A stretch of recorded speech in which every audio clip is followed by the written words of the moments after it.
மாற்றுவான், தேவைகளை சந்திப்பான், மீதம் எடுக்க வைப்பான், பிறருக்கு கொடுக்க வைப்பான்.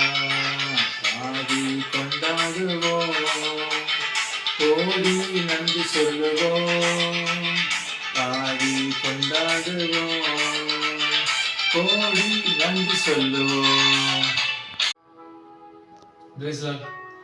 உங்களை ஆசீர்வதிப்பாராக. இது நல்ல வேலையை தேர்ந்ததுக்காக நான் சோதரிக்கிறேன்.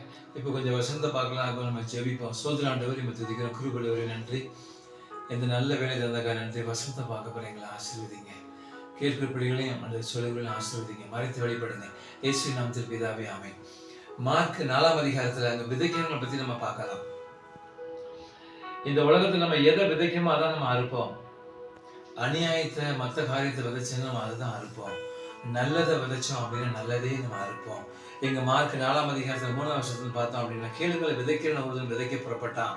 அது 4ஆம் வருஷத்தை பார்த்தோம். அவன் விதைக்கையில் சில விதை வழி அருகே விழுந்தது. ஆகாயத்து பறவைகள் வந்து அதை பட்சித்து போட்டது. இந்த வழி அருகே பிளஸ் ஆகாயம் ரெண்டுமே ஸ்பீடு. வழியில பார்த்தோம் அப்படின்னா ஸ்பீடு வேலை. வழி எல்லாரும் நடந்து போவாங்க. நிறைய ஃபுட்பால் கடலாம் இருக்கு. இந்த வழி அருகே விதைக்க விவசாயி வழி அருகே விதைக்க வேண்டாம். ஏன்னா இது ஆவிக்குரிய அர்த்தத்தை பார்த்தோம் அப்படின்னா சுவிசேஷகர்கள் இவங்க விதைக்கிறாங்க, ட்ராக்ஸ் கொடுக்குறாங்க. ஆனால் வழி அருகே உள்ளவங்க அதை கண்டுக்கிட்டே மாட்டாங்க. அவங்க வேலையை பார்த்துட்டு இருப்பாங்க. ஏன்னா பிஸியாக இருப்பாங்க.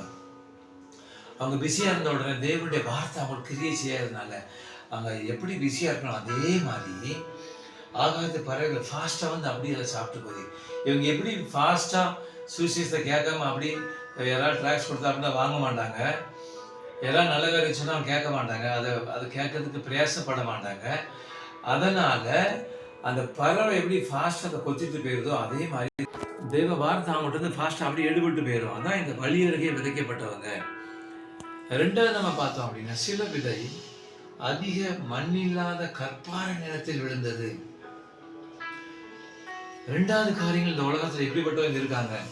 முதல்ல வழி அருகே இருக்கிறவங்க இருக்காங்க.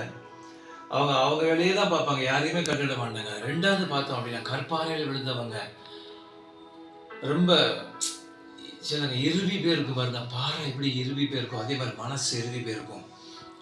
இவங்ககிட்ட வசனம் ஊழியக்காரர்கள், வசனத்தை விதைக்கிறவங்க, நன்மை செய்யறவங்க, மற்றவங்களுக்கு தீமை செய்யாதவங்க, அவங்க தான் விதைக்கிறாங்க.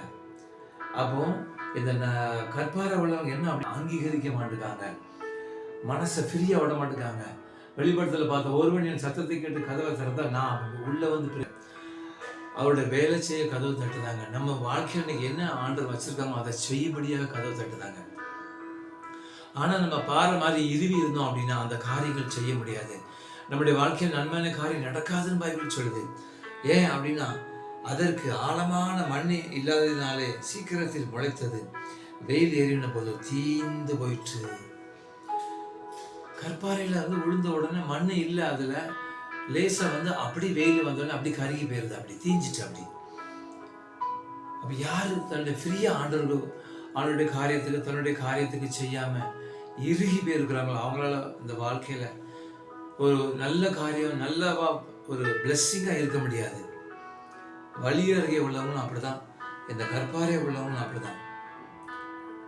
உலர்ந்து போயிற்று, வெயில் ஏறின போது தீந்து போய் வேறு இல்லாம யார் உலர்ந்து போயிற்று. ரெண்டாவது கூட்டத்துக்காரங்க இந்த உலகத்துல இருக்கவங்க, அவங்களும் கண்ணி கொடுக்க வேறு பலன் கொடுக்க முடியாது. வழி அருகே உள்ளவங்களும் பலன் கொடுக்க முடியாது. மூணாவது நம்ம பார்த்தோம் அப்படின்னா 7வது வசனம், மார்க் 4ஆம் அதிகாரம் 7ஆம் வசனம், சில விதை முள்ளுள்ள இடங்களில் விழுந்தது. முள் வளர்ந்து அதன் பலன் கொள்ளாதபடி அதை நெருக்கி போட்டது. முள்ளுள்ள இடத்துல இந்த விதை போடுதாங்க. அப்ப இந்த முள்ளு என்னது அப்படின்னா அது நம்மளை குத்தும். நம்ம எப்படி இருக்கிறோம், நம்ம வசதி இல்லையே, அவங்க எப்படி இருக்காங்க, இவங்க எப்படி இருக்காங்க, நம்மளே மற்றவங்களை கம்பேர் பண்ணிட்டே இருக்கோம். அதுதான் முள்ளு. நம்ம என்ன காரியம் நம்ம செஞ்சுட்டு இருக்கோம், நம்ம என்ன வேலை செய்யறோம், அதுலேயே நம்ம மேலே வர பார்க்கணும். இப்போ என் மனைவிக்கு கவர்மெண்ட் ஜாப் இல்லை, ஆனாலும் எது பேமெண்ட் இருக்கோ நாங்கள் அதை வச்சு ஜோப் பண்ணி ஒளி செய்யறதுனால ஆண்டவர் 5 அப்போ 2 மணி எப்படி ஆசீர்வதித்தாங்க, பைபிளில் சொல்லப்பட்டிருக்கு.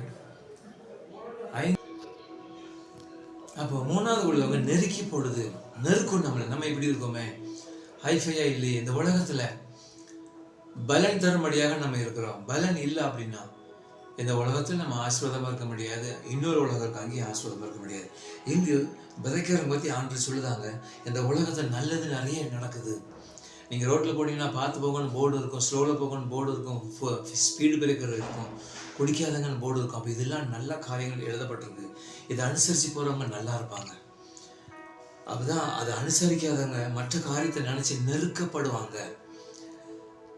முள் வளர்ந்து அது பலன் கொடாதபடி நெருக்கி போட்டது. நல்லது செய்யாதவங்களை தீமை நெருக்கி போடும். அப்ப 3வது கூட்டத்தாரும் பலன் கொடுக்க முடியாது. 4வது உள்ளவங்க இந்த உலகத்துல இருக்கிறாங்க, நல்லவங்க இந்த உலகத்துல இருக்கிறாங்க. அப்ப அவங்க யாருன்னு பார்த்தோம் அப்படின்னா, சில விதை நல்ல நிலத்தில் விழுந்தது. நல்ல நிலம், விவசாயி நல்ல நிலத்தை தான் விதைப்பாரு. பாறையிலையும் முள்ளுள்ள இடத்துலையும் வழி அருகே விதைப்பாரு. இல்லை, இது ஆவிக்குரிய அர்த்தம். விவசாயி தேவன் இயேசு கிறிஸ்து மனுஷனை செம்மையா உண்டாக்க படைத்தாரு. ஆனா அவங்க உபாய தந்திரங்களை தெரிந்து கொண்டாங்களாம். மனுஷனை செம்மையா படைச்சாராம். அவர்கிட்ட ஆவி அளவில்லாம இருந்தது. ஏன்? ஒருவனை படைத்தார் பக்தியுள்ள சந்ததி உருவாக்கும்படி. இந்த பக்தியுள்ள சந்ததி தான் நல்ல நிலம். நீங்க பக்தியுள்ள சந்ததியா? நீங்க தான் நல்ல நிலம். இந்த உலகத்துல சமாதானமா இருப்பீங்க, கடன் தொல்லை இல்லாம இருப்பீங்க, வியாதி இல்லாம இருப்பீங்க, 30, 60, 100 பலன் தருவீங்க. நல்ல நிலம். மார்க் 4ஆம் அதிகாரம் 8வது, சில விதை நல்ல நிலத்தில் விழுந்தது. நல்ல நிலம் ஓங்கி வளருகிற பயிராகி, அது ஓங்கி வளருமா நல்ல நிலம். ஒருவேளை இந்த உலகத்துல நல்லவங்க சீக்கிரம் மேல வராம இருக்கலாம், ஆனா நாட்கள் வரும். பைபிள் சொல்லுது. யோபின் பொறுமையை குறித்து கேள்விப்பட்டிருக்கீங்களே. யோபு பொறுமையா இருந்தார், ஆசீர்வதிக்கப்பட்டார். நீங்க நல்லவங்களா இருக்கலாம், ஆசீர்வதிக்கப்படுவீங்க. ஒருவேளை லேட் ஆகலாம், ஆனால் நீங்க ஆசீர்வதிக்கப்படுவீங்க. அந்த பைபிள் சொல்லுது ஓங்கி வளர்கிற பயிராகி. மார்க் 4ஆம் அதிகாரம் 8வது சொல்லுது ஓங்கி வளர்கிற பயிராகி 1:30, 1:60, 1:100 பலன் தந்தது. 9வது வசனம் மார்க் 4. கேட்கிறது காதோருடன் கேட்க கடவன் என்று அவர்களுக்கு சொன்னார். காதோருடன் கேட்க கடவங்க. சிலவங்க நம்ம எவ்வளவுதான் சொன்னாலும் சரி, அவங்க காது கேட்காம மாதிரியே இருப்பாங்க. அவங்க நல்ல நிலம் கிடையாது. என்ன ஆணித்தனமா பைபிள் சொல்லப்பட்டிருக்கு, காது உள்ளவன் கேட்க கடவன். நம்ம எல்லாத்துக்குமே காது இருக்கு, நம்ம கேட்போம். நல்ல நிலத்துல வத மாதிரி நம்ம இருப்போம். அந்த உலகத்துல நல்ல நிலம், நல்லதே யோசிக்கிறது, நல்லதே சொல்றது. சில பையன் ஆக்சிடென்டே பார்த்துட்டு இருப்பான். அது என்ன பழக்கம்? ஆக்சிடென்ட். தீமை யோசிக்கிறவர்கள் தவறுகிறார்கள் அல்லவோ. தீமை யோசிக்கிறவங்க முள்ளு, வழி அருகே உள்ளவங்க கற்பாறை. நல்லதை யோசிங்க. எனக்கு நல்லது நடக்கும், என் குடும்பத்துக்கு நல்லது நடக்கும், என் வேலை நல்லதா இருக்கும், என் தொழில் நல்லதா இருக்கும், மற்றவங்களுக்கு நல்லதே யோசிங்க. நீங்க தான் நல்ல நிலம். நல்லா இருப்பீங்க, நல்லா வருவீங்க, மோட்சம் உங்களுக்கு கிடைக்கும். இந்த வருஷம் தேவன் நம்மளை ஆசீர்வாதம் தருவாங்க. நம்ம ஜெபிப்போம். சோதர ஆண்டவரை துதிக்கிறோம்.